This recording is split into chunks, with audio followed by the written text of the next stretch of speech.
안녕하십니까. 석간 경제브리핑입니다. 오늘은 2026년 3월 19일 목요일입니다. 오늘 국내 증시는 중동전쟁 격화와 유가 급등, 그리고 연준의 매파적 발언이 겹치며 급락세를 보였습니다. 코스피는 5,900선을 하루 만에 반납했고, 원달러 환율은 17년 만에 1,500원을 돌파하는 충격적인 모습을 보였는데요. 오늘도 박 교수님과 함께 시장 상황을 짚어보겠습니다. 박 교수님, 안녕하세요. 네, 안녕하세요. 오늘 시장이 정말 충격적이었습니다. 환율 1,500원 돌파, 코스피 2%대 급락, 무엇부터 짚어봐야 할까요? 오늘 시장은 세 가지 악재가 동시에 터진 퍼펙트 스톰이었습니다. 첫째, 중동 전쟁 격화로 유가가 배럴당 95달러대까지 치솟았고요. 둘째, 파월 연준 의장의 매파적 발언으로 금리 인상 가능성까지 거론되면서 글로벌 증시가 동반 급락했습니다. 셋째, 이런 상황에서 원화 약세가 가속화되며 환율이 1,500원을 돌파했죠. 투자자들 입장에서는 어디 하나 안전한 곳이 없는 상황이었습니다. 그럼 먼저 오늘 국내 증시 마감 상황부터 살펴보겠습니다. 코스피와 코스닥 지수는 어떻게 마감했나요? 아쉽게도 오늘 코스피와 코스닥의 정확한 종가 데이터에 오류가 있어 확인이 어렵습니다만 주요 종목들의 낙폭을 보면 시장 상황을 충분히 가늠할 수 있습니다. 삼성전자가 20만 500원으로 마이너스 3.84% 하락했고 SK하이닉스는 101만 3천원으로 마이너스 4.07% 급락했습니다. 시가총액 상위 종목들이 이 정도로 빠졌다는 것은 코스피 전체가 상당한 타격을 받았다는 의미입니다. 뉴스 헤드라인을 보니 코스피 2%대 하락, 5,900선 하루 만에 반납이라는 표현이 있던데요. 맞습니다. 어제까지만 해도 코스피가 사흘 연속 상승하며 6천선 돌파 기대감까지 나왔었는데 오늘 하루 만에 그 상승분을 모두 토해낸 겁니다. 특히 외국인과 기관이 동반 매도에 나서면서 낙폭이 컸습니다. 중동 리스크와 유가 급등이 수출 중심의 한국 경제에 직격탄이 될 수 있다는 우려가 반영된 거죠. 개인 투자자들의 대응은 어땠나요? 개인들은 오늘도 저가 매수 기조를 유지했습니다만 외국인과 기관의 매도 물량을 받아내기에는 역부족이었습니다. 특히 반도체 업종에서 외국인 매도가 집중되면서 개인들이 삼성전자와 SK하이닉스를 순매수했지만 주가 방어에는 실패했습니다. 시장 전반적으로 패닉셀링 분위기까지는 아니었지만 관망세가 강했던 것으로 보입니다. 오늘 특히 눈에 띄는 종목 움직임들이 있었는데요. 먼저 펄어비스가 하한가를 기록했다고요? 네, 펄어비스가 마이너스 29.88%로 사실상 하한가에 근접한 급락을 보였습니다. 46,000원까지 떨어졌는데요. 기대작이었던 붉은 사막의 개발 일정이나 성과에 대한 우려가 불거진 것으로 보입니다. 이 종목 하나가 게임 섹터 전체를 끌어내렸고 투자자들 사이에서는 변곡점이 흔들리는 것 아니냐는 우려가 나오고 있습니다. 게임주 전반에 영향을 미쳤겠네요. 그렇습니다. 펄어비스가 대형 게임주 중 하나다 보니 동반 하락이 나타났습니다. 다만 게임 업종은 원래 변동성이 큰 섹터인 만큼 개별 종목의 펀더멘털을 냉정하게 봐야 합니다. 붉은 사막이라는 게임이 실제로 출시됐을 때 성과를 보고 판단해도 늦지 않다는 시각도 있습니다. 반면에 급등한 종목도 있었죠. SK 이터닉스가 플러스 26% 급등했다고요. 네, 이게 오늘의 가장 흥미로운 포인트 중 하나입니다. SK 이터닉스가 53,700원으로 플러스 26.06% 폭등하며 신고가를 경신했습니다. 유가가 배럴당 95달러대까지 치솟으면서 재생에너지 테마가 급부상한 겁니다. 고유가 시대가 오면 신재생에너지로의 전환 필요성이 더 커지잖아요. 시장이 이 논리에 즉각 반응한 겁니다. 유가 상승이 오히려 일부 섹터에는 호재가 된 거네요. 정확합니다. 에너지 전환, ESG, 탄소 중립 관련 종목들이 동반 강세를 보였습니다. 다만 이런 급등은 단기 테마성 자금이 몰린 측면도 있어서 추격 매수보다는 신중한 접근이 필요합니다. 실제 실적 개선으로 이어질지 지켜봐야 합니다. 반도체 쪽은 어땠나요? 삼성전자와 SK하이닉스 모두 큰 폭으로 하락했는데요. 삼성전자가 마이너스 3.84%, SK하이닉스가 마이너스 4.07% 하락했습니다. 흥미로운 건 뉴스에서 메모리 사이클은 탄탄한데 삼전 닉스가 휘둘린 이유는 단발성 악재 때문이라고 분석하고 있다는 점입니다. 실제로 메모리 반도체 업황 자체는 나쁘지 않습니다. HBM 수요도 견조하고 AI 서버향 수요도 계속되고 있고요. 그럼 왜 이렇게 빠진 건가요? 크게 두 가지입니다. 첫째, 글로벌 증시 전반의 리스크 오프 분위기에서 외국인들이 한국 대표주부터 매도한 겁니다. 둘째, 환율 급등으로 인한 수입 원자재 가격 상승 우려가 있습니다. 반도체 제조에는 고가의 장비와 소재가 필요한데 달러당 1,500원이 넘어가면 원가 부담이 커지거든요.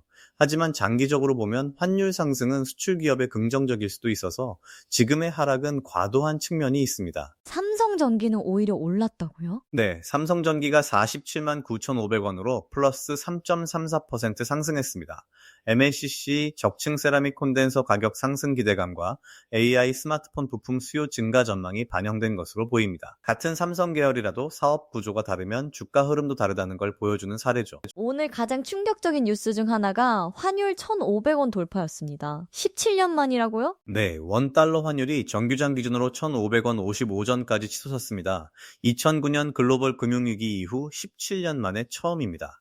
뉴스 헤드라인에 오일 쇼크 공포라는 표현까지 나올 정도로 시장이 패닉 상태였습니다. 환율이 이렇게 급등한 이유가 뭔가요? 여러 요인이 복합적으로 작용했습니다. 첫째, 중동 전쟁 격화로 안전자산 선호 심리가 강해지면서 달러 강세가 나타났습니다. 둘째, 유가 급등으로 한국의 경상수지 악화 우려가 커졌습니다. 한국은 원유 전량을 수입하는 나라니까요. 셋째, 파월 의장의 매파적 발언으로 미국 금리가 더 오를 수 있다는 전망이 나오면서 한미 금리 차가 더 벌어질 것이란 우려가 반영됐습니다. 1,500원이 심리적 마지노선이었는데 이게 무너지면 어떻게 되나요? 환율이 1,500원을 넘어서면 여러 부작용이 나타납니다. 우선 수입 물가가 오르면서 인플레이션 압력이 커집니다. 특히 에너지와 원자재 가격 상승이 직격탄이죠. 또 외화 부채가 많은 기업들은 상환 부담이 늘어나고 해외여행이나 유학 비용도 급증합니다. 다만 수출 기업 입장에서는 가격 경쟁력이 높아지는 측면도 있어서 양날의 검입니다. 한국은행이 대응에 나설까요? 이미 외환 시장 안정화를 위한 구두 개입은 나오고 있고 필요하다면 실제 개입도 가능합니다.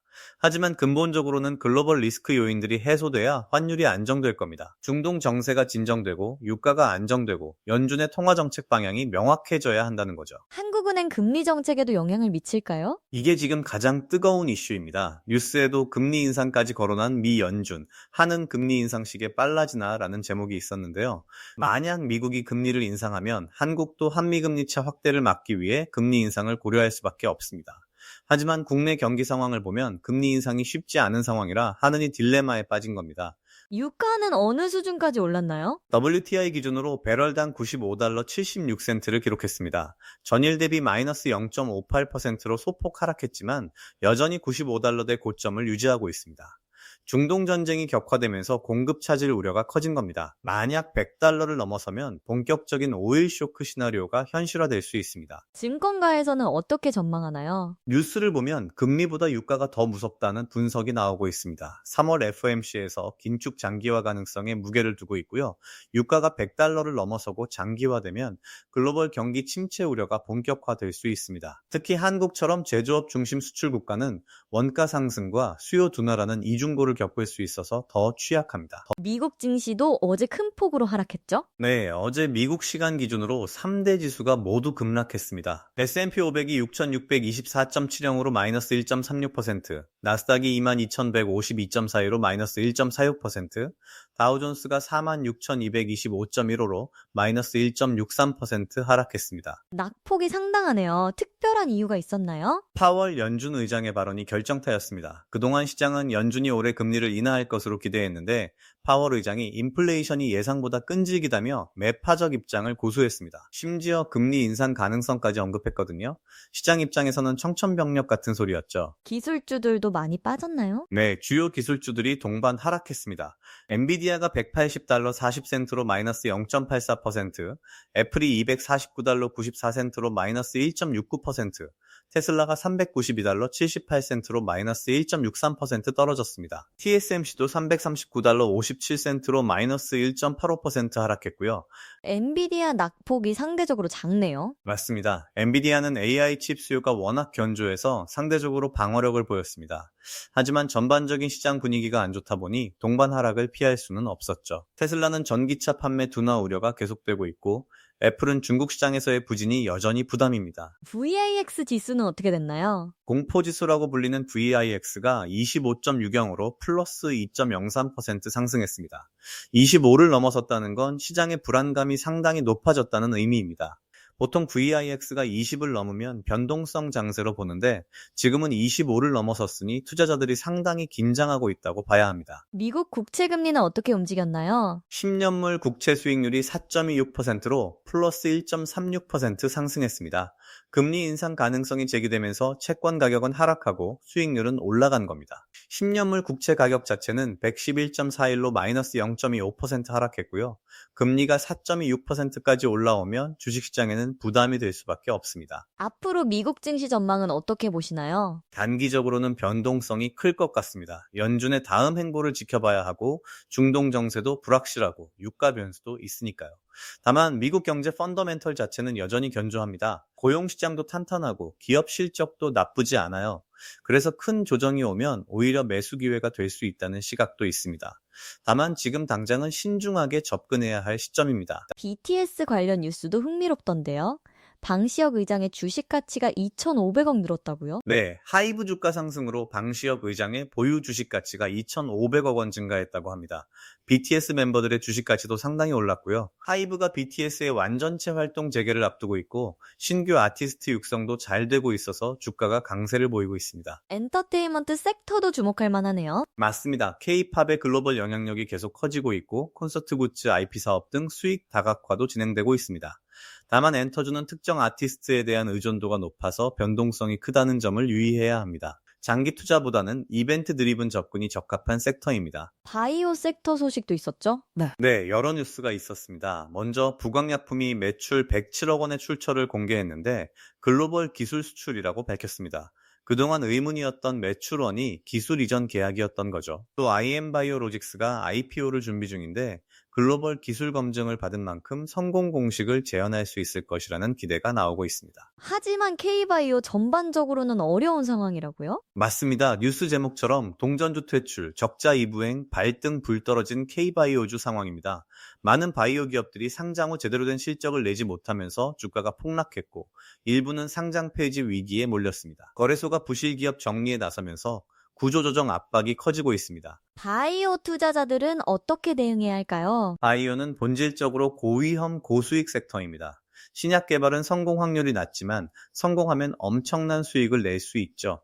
투자자 입장에서는 파이프라인의 진행 상황, 임상 결과, 기술 이전 가능성 등을 면밀히 따져봐야 합니다. 특히 현금 소진율, 런레이트를 체크해서 자금이 언제까지 버틸 수 있는지 확인하는 게 중요합니다. 무작정 테마에 편승하는 건 위험합니다. CJ 관련 소식도 있었는데요. 올리브영 중복 상장이 제동이 걸렸다고요? 네, 증권가에서 CJ 내년 지배구조 개편 가능성을 제기하고 있습니다. 올리브영은 CJ 올리브영이 운영하는 브랜드인데 별도 상장을 추진했다가 여러 이슈로 제동이 걸린 겁니다. 대신 CJ그룹 차원에서 지배구조를 개편하고 계열사 간 시너지를 강화하는 방향으로 갈 가능성이 제기되고 있습니다. 올리브영은 실적이 좋지 않나요? 올리브영 자체는 뷰티 유통 시장에서 독보적인 위치에 있고 실적도 좋습니다. 문제는 지배구조와 밸류에이션입니다. 중복 상장을 하면 기존 주주 가치가 희석될 수 있고 적정 가치 산정도 쉽지 않습니다. CJ 입장에서는 그룹 전체의 가치를 높이는 방향으로 전략을 재조정하는 게 나을 수 있습니다. 삼성자산운용 관련 뉴스도 있었죠? 네, 1인당 3조 운용, 규모만큼 큰 책임이라는 제목의 펀드 매니저 리포트가 나왔습니다. 삼성자산운용의 펀드 매니저들이 평균적으로 1인당 3조 원 규모의 자산을 운용하고 있다는 내용입니다. 이는 국내 최대 규모인데 그만큼 책임도 크다는 의미입니다. 규모가 크면 운용이 어렵지 않나요? 맞습니다. 규모가 커지면 기동성이 떨어집니다. 작은 우량주를 발굴해도 투자 금액이 제한적이고 대형주 중심으로 갈 수밖에 없죠. 반면 시장에 미치는 영향력은 커집니다. 삼성자산운용이 어떤 종목을 사고 파느냐에 따라 시장이 움직일 수 있으니까요. 투자자 입장에서는 이런 대형 운용사의 포트폴리오 변화를 주시하는 것도 투자 아이디어를 얻는 방법입니다. 암호화폐 시장도 살펴볼까요? 비트코인은 어떻게 움직였나요? 비트코인이 69,853달러 16센트를 기록했습니다. 전일 대비 등락률 데이터에 오류가 있어 정확한 변동폭은 확인이 어렵습니다만 6만 달러대 후반에서 7만 달러 초반 사이에서 등락을 반복하고 있는 것으로 보입니다. 주식 시장이 급락했는데 비트코인은 상대적으로 선방한 건가요? 그렇게 볼 수 있습니다. 과거에는 주식시장이 빠지면 비트코인도 동반 급락하는 경우가 많았는데 최근에는 상관관계가 약해지고 있습니다. 일부 투자자들이 비트코인을 디지털 금, 즉 안전자산의 일종으로 보기 시작했기 때문입니다.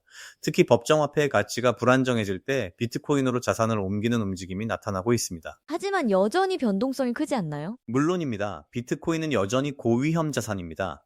하루에 몇 %씩 등락하는 건 일상이고 규제 리스크도 상존합니다. 다만 비트코인 현물 ETF가 미국에서 승인되고 기관 투자자들의 참여가 늘어나면서 시장이 점차 성숙해지고 있는 건 사실입니다. 장기적으로는 변동성이 줄어들 가능성이 있습니다. 암호화폐 투자 시 주의할 점은 뭔가요? 첫째, 절대 빌려서 투자하지 말아야 합니다.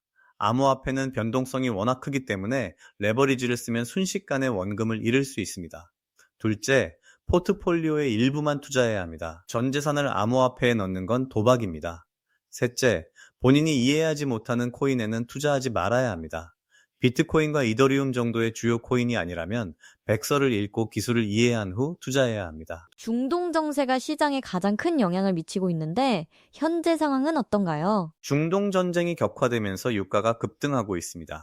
WTI 기준 배럴당 95달러대인데 100달러 돌파 가능성도 제기되고 있습니다.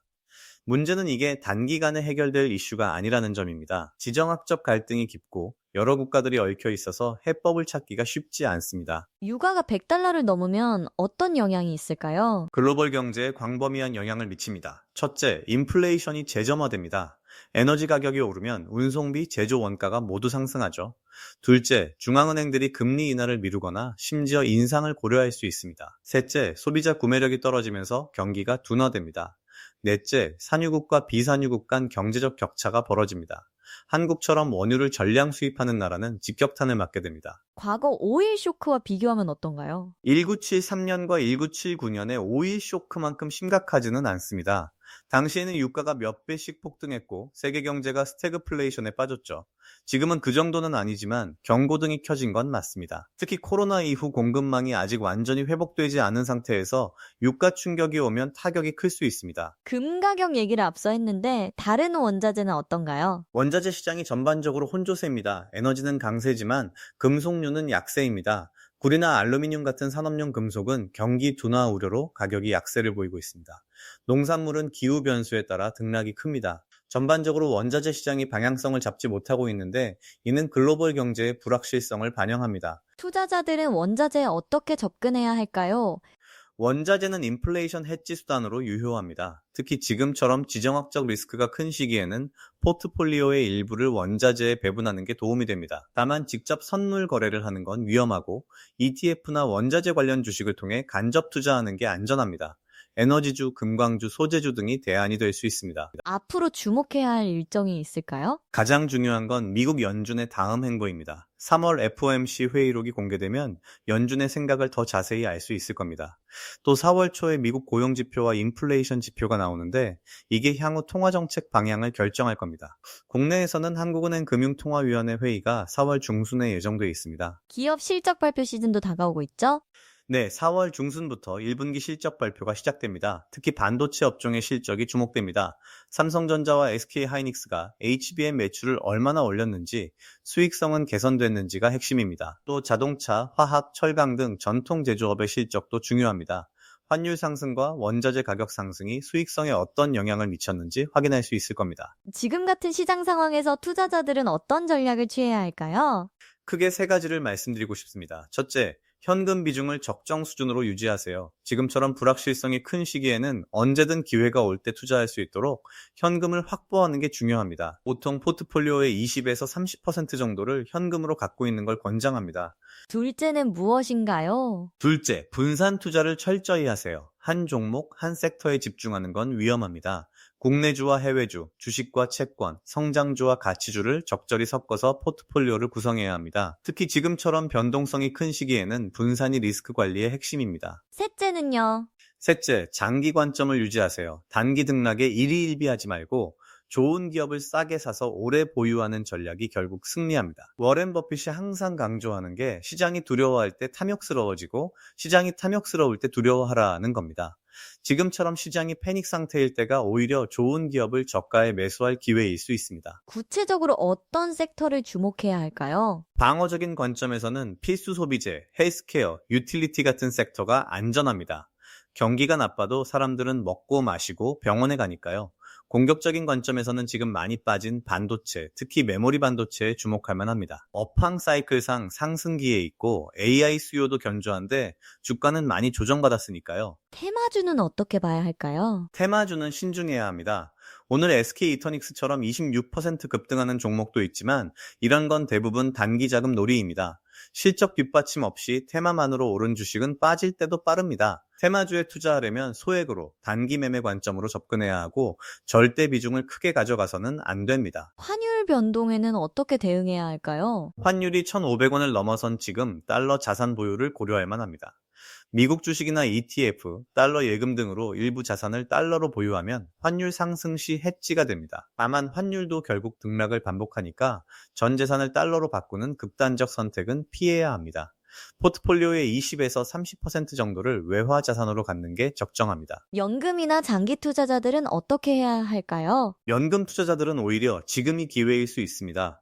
매달 일정 금액을 투자하는 적립식 투자를 하고 있다면 주가가 떨어질 때 더 많은 주식을 살 수 있으니까요. 이걸 평균 매입 단가 하락 효과라고 하는데 장기적으로는 수익률을 높이는 데 도움이 됩니다. 시장이 출렁일 때 투자를 중단하지 말고 꾸준히 이어가는 게 중요합니다. 오늘 시장이 상당히 어려웠지만 박 교수님 말씀처럼 위기는 곧 기회가 될 수도 있겠네요. 맞습니다. 시장은 항상 등락을 반복합니다. 중요한 건 흔들리지 않는 투자 원칙을 갖고 장기적 관점에서 접근하는 겁니다. 지금의 조정이 오히려 좋은 기업을 저가에 매수할 기회가 될 수 있다는 점을 기억하시기 바랍니다. 네, 좋은 말씀 감사합니다. 오늘은 중동 전쟁 격화와 유가 급등으로 환율이 1,500원을 돌파하고 국내 증시가 급락한 하루였습니다. 연준의 매파적 발언으로 금리 불확실성도 커졌고요. 하지만 이런 변동성 속에서도 냉정하게 시장을 분석하고 장기적 관점에서 투자 기회를 찾는 지혜가 필요한 시점입니다. 감사합니다.